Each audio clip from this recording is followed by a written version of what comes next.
Shalom. I'm Rabbi Bob, and I want to be your Messianic Rabbi. I self-identify as a Jewish missionary to the Gentiles, teaching common sense in an insane world. Joshua 24:15 is clear. Choose you this day whom you will serve. So we choose every day, not just one time with a public confession of faith, not just one time with a polite nod to the Creator on Yom Kippur.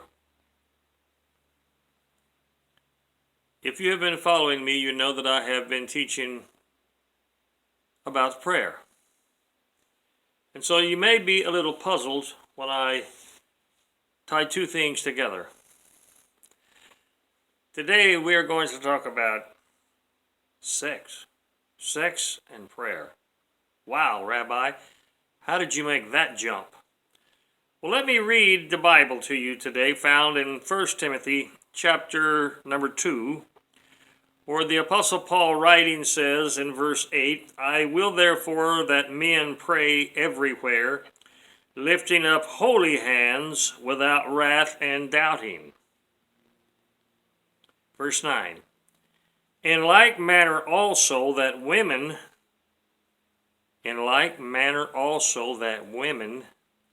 adorn themselves in modest apparel, with shamefacedness and sobriety, not with braided hair, or gold, or pearls, or costly array, but which becometh women professing godliness with good works.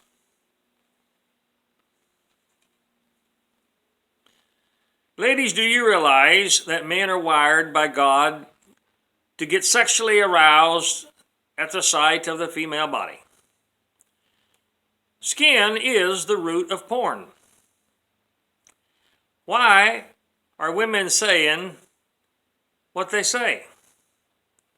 Like, you dirty-minded old man. Well, what are women saying when they show skin? When they tantalize with their flesh? When they embellish their natural beauty? Accentuate, silhouette, highlight, color? Ladies, in order to please and obey God, in order to avoid sexual temptation and sin yourself, do not tempt your brothers. Pray for wisdom to practice modesty. That's the word used here in 1 Timothy chapter 2 and verse 9. Adorn themselves in modest apparel. So pray for wisdom to practice modesty.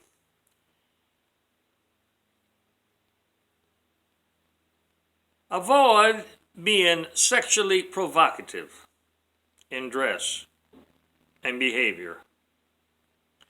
You see, ladies, modesty in dress and behavior is your responsibility. Don't blame men for having a dirty mind. When you dress like a slut in heat, when you advertise, when everything about you screams, I'm available, do me now, I'm hot, I'm smoking hot. Women, you can and do control men with your body. You know it. You like it. You do it. It is your way of rebelling against Creator God. Satan uses and manipulates the emotions and sex drives of both men and women to get back at God. Satan is evil. Don't be evil. Don't be evil. John 10:10, the thief comes to kill, steal, and destroy.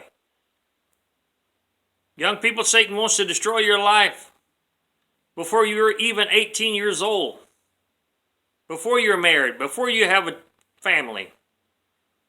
Satan's after you to destroy you while you're young. He wants to tempt you. That's why I'm talking this way to you, to help you, to enable you, to give you power, to help you to know that you have tools in your toolbox to do war against the enemy of your soul. In Genesis chapter 39, verses 9 through 12, we see the story of Joseph. I encourage you to read it and think about it. Study it. Look at it.